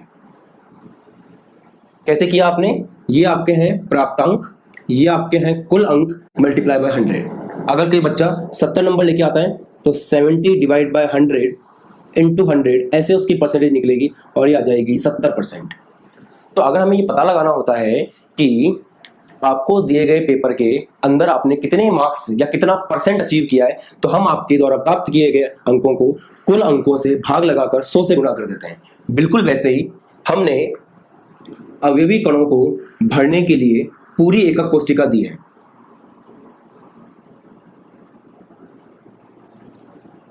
तो एक तरह से अवयवी कणों का पेपर कितने मार्क्स का हुआ? उनका पेपर हुआ पूरे एकक कोष्टिका के आयतन के बराबर मार्क्स का। अर्थात मैं लिख सकता हूं कि एकक कोष्टिका का आयतन। दोस्तों मैं इस एग्जांपल से आपको लिंक कराने की कोशिश कर रहा हूं। तो एकक कोष्टिका का आयतन, जैसे मैंने आपको 100 मार्क्स का पेपर दिया, बिल्कुल वैसे ही हमने अवयवी कणों को इतना हिस्सा भरने के लिए कहा, और ये हिस्सा कैसे निकलेगा? ये हिस्सा निकलेगा एकक कोष्टिका के आयतन से। अब आप कितने मार्क्स लेकर आए? आप लेकर आए 92। अब अवयवी कण कितने मार्क्स लेकर आए, अर्थात अवयवी कणों ने एकक कोष्टिका का कितना आयतन भरा, ये कैसे आएगा? ये आएगा अवयवी कणों के आयतन से। जो अवयवी कणों का आयतन है उतना उन्होंने स्थान भरा होगा, और उनको भरने के लिए हमने कितना स्थान दिया था? डिवाइड बाय एकक कोष्टिका आयतन, इतना उनको दिया गया था, इतना उन्होंने भर लिया है, मल्टीप्लाई बाय 100। जैसे आपकी परसेंटेज निकलती है वैसे ही यहां परसेंटेज निकल जाएगी, और इसी परसेंटेज को दोस्तों हम कहते हैं संकुलन क्षमता। तो कभी भी आप संकुलन क्षमता में परेशान हो, डेफिनेशन में आपको डाउट हो, तो आप ये एग्जांपल याद कर सकते हैं। कितने मार्क्स का पेपर था? 100। ऐसे ही हमने अवयवी कणों को कितना आयतन भरने के लिए दिया? एकक कोष्टिका के आयतन के बराबर। कितने मार्क्स आए वो कैसे निकलेगा? उसने कितना स्थान भरा होगा? जितना उसका खुद का स्थान है, जितना उसका खुद का आयतन है, तो अवयवी कणों का आयतन। अब अवयवी कणों का आयतन कैसे निकालेंगे? तो अवयवी कणों का आयतन ऐसे निकल सकता है कि एक कण का आयतन गुणा अवयवी कणों की संख्या। तो लिखते हैं यहाँ पे अवयवी कणों की संख्या गुणा एक कण का आयतन डिवाइड बाय एकक कोष्टिका का आयतन गुणा 100। सही बात है। अब देखिए अवयवी कणों की संख्या नोटेशन में हम मान लेते हैं कि अवयवी कणों की संख्या z है, तो अवयवी कणों की संख्या z इंटू एक कण का आयतन। दोस्तों अवयवी कण को हम ठोस गोले के रूप में मानते हैं, और अगर एक ठोस गोला है जिसकी त्रिज्या r है तो उसका आयतन होता है 4/3 पाई r क्यूब। तो एक कण का आयतन हो जाएगा 4/3 pi r cube divide bye एकक कोष्टिका का आयतन। तो देखिए दोस्तों एकक कोष्टिका घनीय है, और मान लेते हैं इसकी भुजा a है, तो एकक कोशिका घनी है और उसकी भुजा a है, तो घन का आयतन ही एकक कोशिका का आयतन होगा, और घन का आयतन होता है भुजा का क्यूब, अर्थात a क्यूब गुणा 100। ये हमारा सूत्र हो गया संकुलन क्षमता का, और इसी सूत्र की सहायता से हम निकाल सकते हैं कि कितनी होगी संकुलन क्षमता एक क्रिस्टल समुदाय की। अब दोस्तों यहां पर जो अवयवी कणों की संख्या है वो है प्रभावी, अर्थात जैसे SCC में प्रभावी कणों की संख्या 1 होती है, तो जब आप SCC के लिए डेरिवेशन करेंगे तो इस Z का मान 1 रखेंगे, जब BCC के लिए करेंगे तो 2 रखेंगे, और FCC के लिए करेंगे तो 4 रखेंगे। इसके पहले वाले लेक्चर में हम लोगों ने पढ़ा है कि किस तरह से ये 1, 2 और 4 आता है, तो वहां जाकर आप अच्छे से एक बार रिवाइज कर सकते हैं कि इससे रिलेटेड कॉन्सेप्ट क्या है। तो सबसे पहले मैं डेरिवेशन स्टार्ट कर रहा हूं SCC का, तो टॉपिक रहेगा संकुलन क्षमता आद्य एकक कोष्टिका की। शुरू करते हैं। दोस्तों जो आद्य एकक कोष्टिका होती है, उस आद्य एकक कोष्टिका के बारे में आपने पढ़ा है कि अगर एक एकक कोष्टिका के 8 कोनों पर कण उपस्थित हो, अगर एक एकक कोष्टिका के 8 कोनों पर कण उपस्थित हो तो उसे हम क्या बोलते हैं? आद्य एकक कोष्टिका। दोस्तों ये डायग्राम अगर आपको याद हो तो ये हमने ऐसे बनाया था कि वास्तव में आद्य एकक कोष्टिका कुछ इस तरह की दिखती है, और इस स्ट्रक्चर में अगर मैं हर एक केंद्र को, हर एक गोले के केंद्र को अगर जोड़ता हूं तो मुझे ये संरचना मिलती है। तो आप याद रखें कि ये संरचना हमने कैसे बनाई थी। ये जो आप स्क्रीन के ऊपर डायग्राम देख रहे हैं, ये डायग्राम है असली आद्य एकक कोष्टिका का, जो वास्तव में हमको त्रिविमा में देखने को मिलती है। हमने हमारी सहूलियत के लिए क्या किया, हर एक गोले के केंद्र को इस डॉट से दिखा दिया, और जब इस तरह के 8 गोलों के केंद्र को हम डॉट से दिखाते हैं तो फिर कुछ इस तरह का स्ट्रक्चर बनता है। ये हमने पहले भी डिस्कस किया है। अब इसमें अगर मैं सिर्फ इन दो गोलों को तरीके से दिखाऊं जैसे वास्तव में होते हैं, तो ये वो लाइन है जो ये वाली लाइन है, उसके बाद ये वाला गोला इस तरह से है और सामने वाला गोला इस तरह से है। आप डायग्राम में देख भी सकते हैं, यहाँ नीचे 2 गोले और होंगे, पीछे 4 गोले और होंगे, जैसा आप इस डायग्राम में देख रहे हैं, राइट। अब यहाँ पर यहाँ से यहाँ तक का डिस्टेंस तो घन की विमा है, मतलब यहाँ से लेकर यहाँ तक का डिस्टेंस क्या है, घन की विमा, और यहाँ से यहाँ तक प्रथम गोले की त्रिज्या है और यहाँ से यहाँ तक द्वितीय गोले की त्रिज्या है। तो डायरेक्टली आप देख के बोल सकते हैं कि यहाँ पर a is equals to 2r है। Set equation number 1। फिर से समझते हैं, आद्य एकक कोष्ठिका वास्तव में इस तरह की दिखती है। इसके अंदर हर गोले के केंद्र को जोड़ के हमने ये संरचना बनाई है। अब अगर मैं किन्हीं 2 गोलों को मानूं, 2 गोलों पे फोकस करूं, जैसे कि यहाँ पे मैंने इस पर और इस पर फोकस किया है और इनका वास्तविक डायग्राम बनाया है, तो उसमें आप देख सकते हैं कि ये जो लाइन है ये अपनी एकक कोष्ठिका की विमा है और यहाँ से यहाँ तक प्रथम गोले की त्रिज्या और यहाँ से यहाँ तक द्वितीय गोले की त्रिज्या है। तो मैंने डायरेक्ट रिलेशन निकाल लिया कि a बराबर 2r। दोस्तों एक पैटर्न है यहाँ पर, एक बार डेरिवेशन करने का पैटर्न आपके समझ में आ जाएगा तो बीसीसी में भी हम वैसा ही करेंगे और एफसीसी में भी हम वैसा ही करेंगे। और पहला स्टेप में क्या ले रहा हूँ, पहले स्टेप में मैं a और r के बीच में रिलेशन निकाल रहा हूँ। क्योंकि आप यहाँ पे देखिए, अगर आप a और r के बीच में रिलेशन निकाल सकते हैं तो फिर आप a को r के रूप में लिख पाएंगे और फिर वो ऊपर वाले r से कट जाएगा और फिर जो वैल्यूज बचेंगी उनको हम सॉल्व कर सकते हैं। तो हमने यहाँ पर एससीसी के लिए a और r का रिलेशन निकाल लिया है। आगे देखते हैं प्रभावी कणों की संख्या। तो यहाँ पे प्रभावी कण z जो है वो हम पहले देख चुके हैं कि एससीसी के लिए प्रभावी कण 1 होता है। अब ये सूत्र लगाते हैं अपन, तो संकुलन क्षमता, ध्यान से देखें, z का मान है 1, 4/3 पाई r क्यूब, ये एक गोले का आयतन हो गया, और एकक कोष्ठिका की त्रिज्या दैट इज a क्यूब गुणा 100। अब समीकरण 1 से हम a का मान रख देंगे। संकुलन क्षमता को इंग्लिश में बोलते हैं पैकिंग एफिशिएंसी, तो मैं शॉर्ट में लिख रहा हूँ PE is equals to 4/3 pi r cube divide by a का मान रख देंगे यहाँ से 2r का होल क्यूब गुणा 100। अब यहाँ आ जाएगा 4/3 पाई r क्यूब, नीचे इसका भी क्यूब होगा इसका भी क्यूब होगा, तो 8r क्यूब गुणा 100। दोस्तों ये r क्यूब से r क्यूब कैंसिल, और आप देख सकते हैं कि ये सारे मान हमें पता है। 4/3 सिंपल 4 ऊपर पाई 3.14, ये 3 नीचे आ गया इंटू 8 गुणा 100। अभी दोस्तों ऐसी वैल्यू है जिस वैल्यू को हम सॉल्व कर सकते हैं। तो इसको सॉल्व करने के बाद अप्रोक्सीमेटली निकल के आता है 52.4%,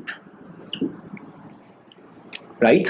अब अगर इस 52.4% को समझना चाहें तो ये कुछ ऐसा है कि अगर 100 मान के चलते हैं, 100% जो आयतन हमने दिया उसका 52.4% अवयवी कणों ने भर दिया और बाकी 100 माइनस 52.4% इतना हिस्सा खाली है। तो अवयवी कण आपके आद्य एकक कोष्ठिका में 52.4% हिस्से को भरते हैं और बाकी हिस्सा जो है वो रिक्ति के रूप में रहता है, खाली स्थान के रूप में रहता है।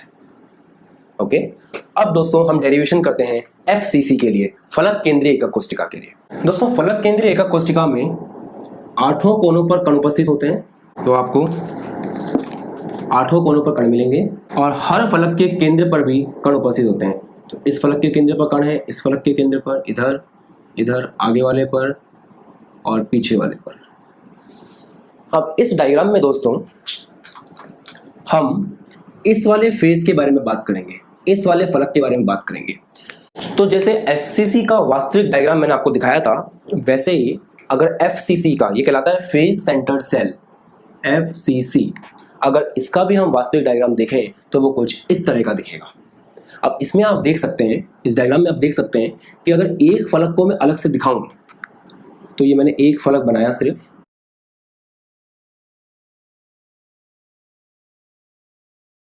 फलक के केंद्र पर कण उपस्थित है जो आप डायग्राम में डायरेक्टली देख सकते हैं। यहां भी मैंने बना दिया, इधर एक कण उपस्थित होगा और इधर एक कण उपस्थित होगा। ये कण है ये वाला और ये वाला। सुविधा के लिए मैं इसको ब्लू कलर से बना देता हूं। ताकि आप लिंक कर सकें कि ये ब्लू वाला कलर जो है वो इस वाले गोले के लिए जो ऐसा दिखेगा, ये रेड वाला गोला यहाँ वाला और ये इधर वाला। अब इसमें यहाँ से यहाँ तक का हिस्सा मैं नाम देता हूँ A B C।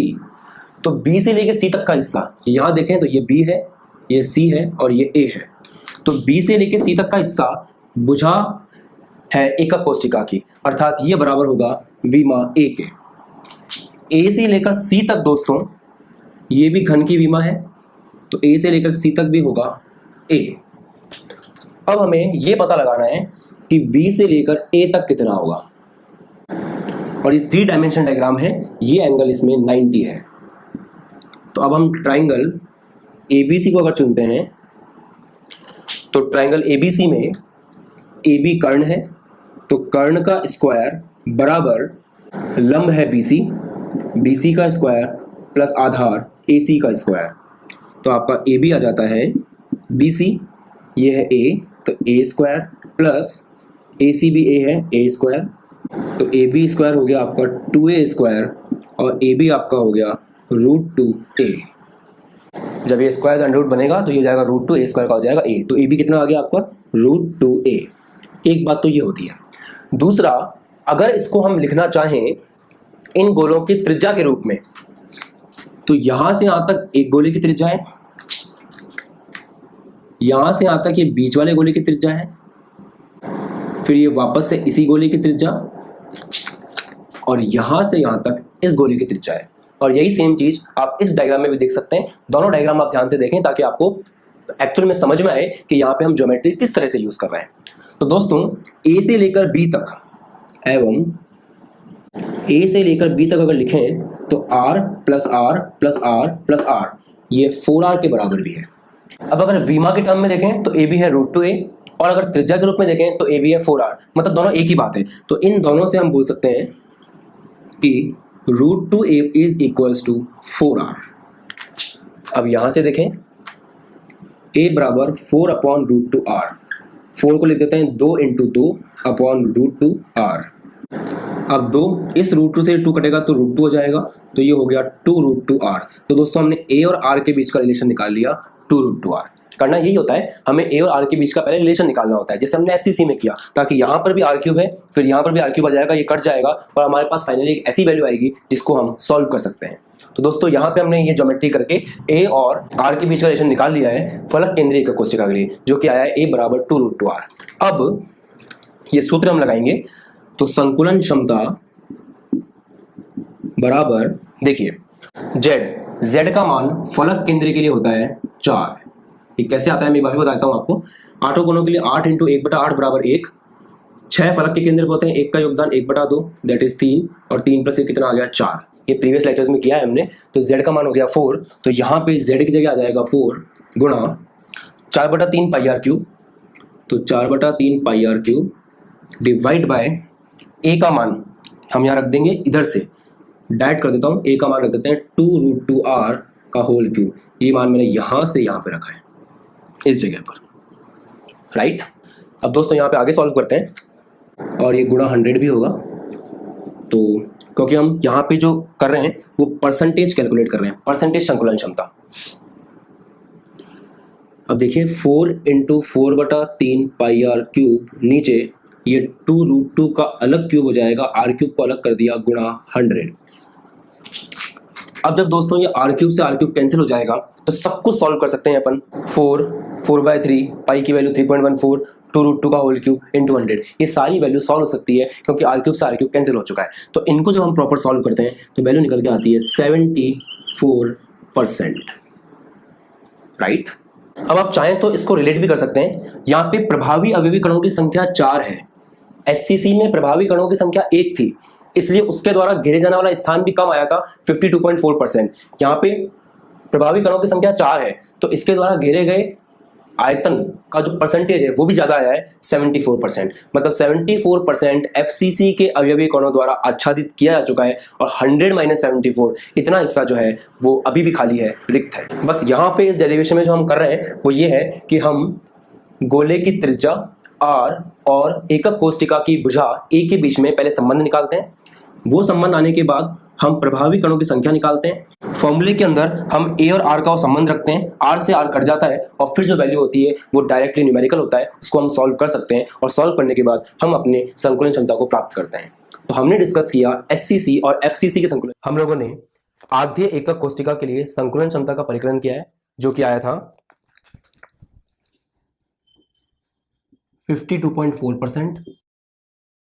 हमने फलक केंद्रीय एकक कोष्टिका के लिए परिकलन किया, जो कि आया था 74%। आज हम लोग परिकलन करने वाले हैं बीसीसी के लिए, अंतः केंद्रीय एकक कोष्टिका के लिए। दोस्तों, आप लोगों ने इससे पहले वाले लेक्चर में पढ़ा है कि अंतः केंद्रीय एकक कोष्टिका में 8 कोनों पर कण उपस्थित होते हैं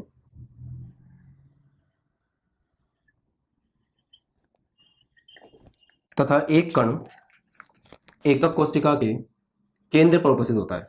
और इसमें जब हम प्रभावी कण निकालते हैं तो 8 कोनों पर है, एक बंदे का योगदान होता है 1/8, तो 8 × 1/8 बराबर 1, और जो केंद्र पर है वो पूरी तरह से एकक कोष्टिका में है, तो 1 + 1 2। तो यहाँ पे प्रभावी कणों की संख्या कितनी आती है? 2 आती है। अब दोस्तों, हम सबसे पहले यहाँ पर ए और आर के बीच में रिलेशन निकालेंगे। अगर दोस्तों आपने इसके पहले वाला वीडियो जो कि था संकुलन क्षमता, अगर वो वीडियो आपने नहीं देखा है तो एक बार उसको पहले देख लें, क्योंकि ये वीडियो उसका सेकंड पार्ट है। तो अगर आपका वो वीडियो देखा हुआ नहीं होगा तो आपको इस वीडियो में समझने में दिक्कत आएगी। अब जैसा कि आपको पता है कि हमें एकक कोष्टिका की विमा ए और गोले की त्रिज्या आर में रिलेशन निकालना होता है, तो सबसे पहला काम हम वही करेंगे कि विमा ए और गोले की त्रिज्या आर, इनके बीच में हम रिलेशन निकालेंगे। तो उसके लिए आप ध्यान से देखें, इस पॉइंट को मैं बोल रहा हूं ए पॉइंट, ये वाला पॉइंट। इस पॉइंट को मैं बोल रहा हूं बी पॉइंट, और ये हमारा पॉइंट है सी पॉइंट। तो अगर इनको आपस में जोड़ें तो ए से बी इस तरह से जुड़ेगा और बी से सी इस तरह से जुड़ेगा। अब दोस्तों, ये एक त्रिविमीय डायग्राम है जिसको मैंने 2 डायमेंशन में बना रखा है, मतलब ये एक 3D डायग्राम है जिसको हमने बना रखा है 2D के अंदर। तो आप ध्यान समझें, ए से लेकर सी तक का हिस्सा, ये हिस्सा है पीछे वाले फलक की लाइन। उसके बाद ये जो बी बिंदु है ये आगे वाले फलक का पॉइंट है। ध्यान समझें, ये जो ए और सी है ये पीछे वाले फलक का, ये जो फलक है इस फलक का हिस्सा है, और बी जो है वो आगे वाले फलक का हिस्सा है, मतलब वो इस फलक का हिस्सा है, राइट। और दोस्तों, ये जो एंगल है ये एंगल 90 डिग्री होगा। ये एक चौक का डिब्बा है और चौक के डिब्बे से आप इसको समझ सकते हैं। तो हम एक बार उसके हिसाब से देखते हैं कि मान लीजिए ये वो चौक का डिब्बा है। अब इसमें जो हमारा ए पॉइंट है वो ये वाला है, जो हमारा सी पॉइंट है वो ये वाला है, और जो हमारा बी पॉइंट है वो ये वाला है। तो ये हिस्सा बी है, ये पॉइंट बी है, ये वाला पॉइंट ए है, और ये वाला पॉइंट सी है। तो अगर आप ध्यान से देखें तो यहां से ये जो लाइन जा रही है ये लाइन है आपकी बी सी, क्योंकि ये पॉइंट सी है, ये पॉइंट बी है, तो ये जो लाइन पास हो रही है ये लाइन आपकी है बी सी, और ये वाली लाइन आपकी हो गई ए सी, राइट, ये वाली लाइन। अब आप देखें कि इस लाइन और इस लाइन के बीच में कितना एंगल है, तो आप डायरेक्टली डायग्राम में देख सकते हैं कि ये वाली लाइन ए सी और ये वाली लाइन बी सी एक दूसरे के लंबवत है। अगर अभी मैं इसको हटा करके सिर्फ मार्कर को दिखाऊं तो एक मार्कर मैं यहां रखूंगा ए सी, दूसरा मार्कर मैं यहां रखूंगा जो कि आपका बी सी है, तो ये कुछ इस तरह का दिखेगा कि ये आपका ए सी और ये आपका बी सी, इस तरह से। और अगर डब्बे को फिर से लेकर आए तो ये दोस्तों ऐसा है, राइट।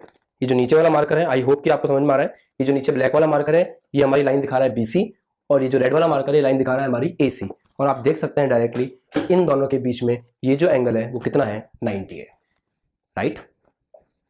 एक और बात कि ये घन की विमा है तो ये ए होगा, ये भी घन की विमा है तो ये ए होगा, बी से लेकर मान लीजिए पॉइंट डी है तो बी से लेकर डी तक भी घन की विमा है तो ये ए होगा। मतलब इस बॉक्स में ये भी घन की विमा है, ये बॉक्स आपका जो है वो घन ही नहीं है, ये बॉक्स घन ही नहीं है, मैंने एग्जांपल के तौर पे इसको लिया है। बाकी यहाँ पे हम घन की बात कर रहे हैं, तो घन की बात कर रहे हैं तो सारी की सारी विमाएं बराबर होंगी। अर्थात अगर ये विमा ए है तो ये विमा भी ए है, ये वाली विमा भी ए है, ये है दोस्तों आपका बिंदु डी। तो बी से लेकर डी तक ए है, डी से लेकर सी तक ए है, और ए से लेकर सी तक ए है, राइट।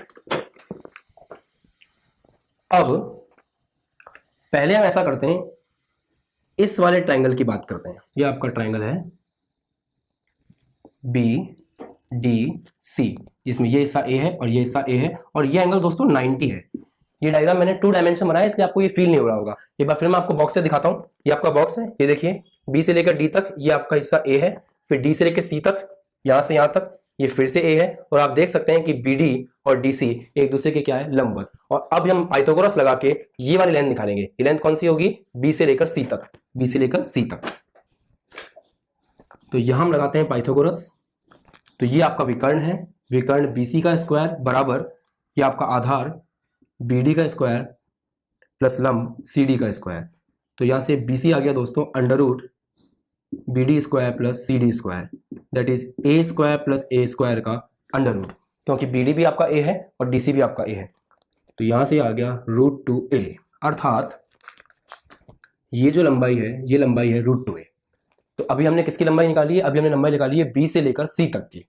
अब हम यहां पर एक और ट्राइंगल लगाएंगे जो होगा ए बी सी, और ट्राइंगल ए बी सी में आप पहले समझ चुके हैं कि ये एंगल कितना है, 90 है, राइट।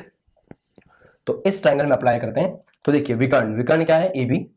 तो ए बी का स्क्वायर बराबर आधार क्या है, आधार है बी सी, तो बी सी का स्क्वायर प्लस लंब क्या है, ए सी, ए सी का स्क्वायर।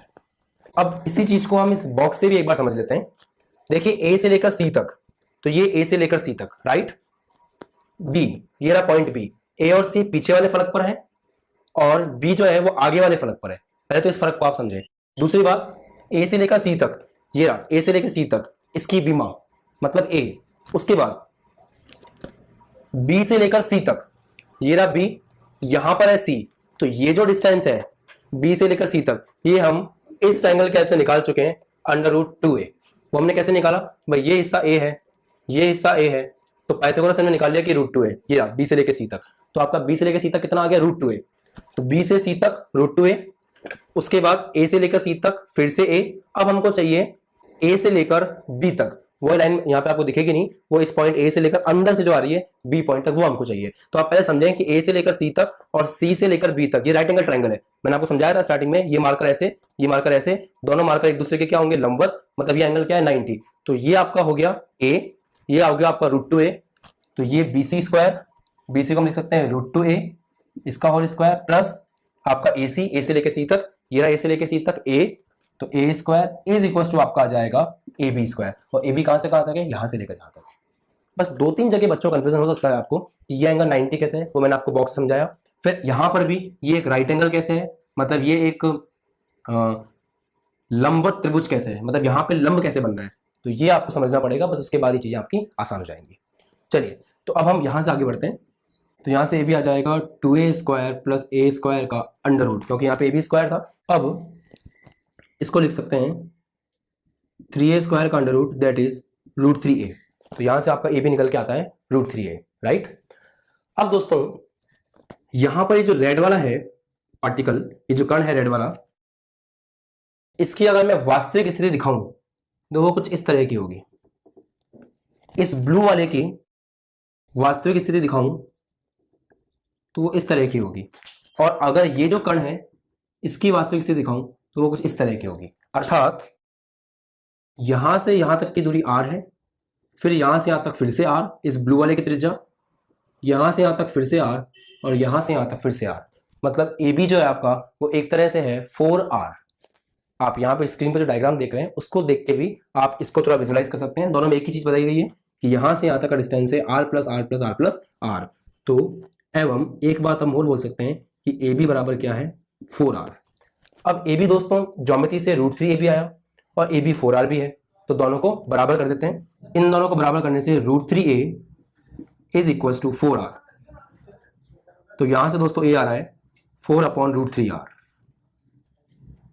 तो ये हम कामयाब हो गए a और r के बीच में संबंध निकालने में। बस थोड़ा सा यहाँ पे ज्योमेट्री कॉम्प्लेक्स है। अगर आप उसको धीरे धीरे समझेंगे और जैसा मैंने आपको बताया उस तरह से खुद एक बार फील करेंगे तो ये टॉपिक आपको बेहद आसान लगेगा। मैं एक बार हल्का सा रिवाइज कर देता हूं आपके लिए। ज्योमेट्री को एक बार वापस समझ लीजिए बस। ये देखिए, पहले तो ये समझ लीजिए कि यहाँ पर हर एक विमा ए है, ये भी ए है, ये भी ए है, ये भी ए है, और ये लाइन एक दूसरे के लंबत है, मतलब यहाँ पर एंगल कितना है 90 है। चौक का डिब्बा आप उसके हिसाब से देख सकते हैं। मैंने क्या किया था, एक पॉइंट दिया था ए, दूसरा पॉइंट यहां पर था बी, तीसरा पॉइंट यहां पर था सी, और जो ट्राइंगल हमने लिया था वो था ए सी बी, ये ट्राइंगल था, और इस ट्राइंगल में ये था 90। ओके, अब क्योंकि ये ए है और ये ए है तो यहां पे पाइथागोरस लगा के हमने निकाल लिया कि ये √2a है। अब अगर ये √2a है, ये ए है, तो इस ट्राइंगल में पाइथागोरस लगाएंगे, इस त्रिभुज में पाइथागोरस लगाएंगे, तो √2a का स्क्वायर प्लस a का square is equal to this ab का स्क्वायर। तो हमने वही किया, ab स्क्वायर बराबर bc square plus ac square. ये आ गया √2a, ये आ गया a, और सॉल्व कर लिया, आंसर आ गया √3a। फिर वही गोले वाला कॉन्सेप्ट कि यहां पर जो गोला है उसकी त्रिज्या बीच में जो गोला होगा पूरी तरह से है इस तरह से, और जो गोला साइड में है वो इस तरह से है। तो यहां से यहां तक r, यहां से यहां तक r प्लस r 2r, और यहां से यहां तक फिर से r, तो 4r। तो ए बी का एक और मान आ गया 4r, और उस 4r को इस √3a के बराबर करके मैंने a का मान निकाल लिया जो कि आया 4/√3r, और इस तरह से हमने संबंध निकाल लिया a के बीच में और r के बीच में। अब बस हमको संकुलन क्षमता का सूत्र लगाना है जो कि ऐसे है। अब देखिए दोस्तों, परसेंटेज संकुलन क्षमता होती है अवयवी कणों की प्रभावी संख्या। स्टार्टिंग में आपने देखा था कि अवयवी कणों की प्रभावी संख्या 2 है, क्योंकि 8 कण हैं जो 8 कोनों पर हैं, एक का योगदान है 1/8, तो 8 × 1/8 बराबर 1, एक है केंद्र पर तो उसका पूरा योगदान है 1 + 1 2, तो प्रभावी कणों की संख्या आ गई 2। एक कण का आयतन 4/3 πr3, एक कोशिका का आयतन a3 क्योंकि घन के रूप में गुणा 100 is equal to 2 × 4/3 πr3 upon a का मान हम यहां से रख देंगे 4/√3, इसका अलग क्यूब r क्यूब, क्योंकि a होगा इस पूरे का क्यूब, तो मैंने इसका अलग क्यूब लिख दिया, इसका अलग क्यूब लिख दिया, मल्टीप्लाई बाय 100। ये आपका r क्यूब से r क्यूब कैंसिल हो जाएगा, और सॉल्व करने पर ये सारी वैल्यू सॉल्व हो सकती है, और इसको सॉल्व करने पर आएगा 68%। मतलब बीसीसी के अंदर अवयवी कणों द्वारा 68% हिस्सा भर दिया गया है, और 100 - 68 इतना हिस्सा खाली है। तो यहाँ पे बीसीसी के लिए अंतः केंद्रीय एकक कोशिका के लिए जो आपकी संकुलन क्षमता आती है वो आती है 68%।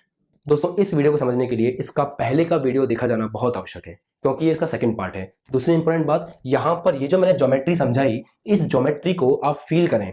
आपके कमरे के अंदर आप एबीसीडी अज्यूम कर लें, और जिस तरह से मैंने एक चौक का डिब्बा लिया था, आप उस तरह का ही कोई डिब्बा लेकर के और इस तरह से एबीसी को मार्क करें और फिर उस चीज को समझें, ताकि आपको किसी भी तरह का कोई भी कंफ्यूजन ना हो।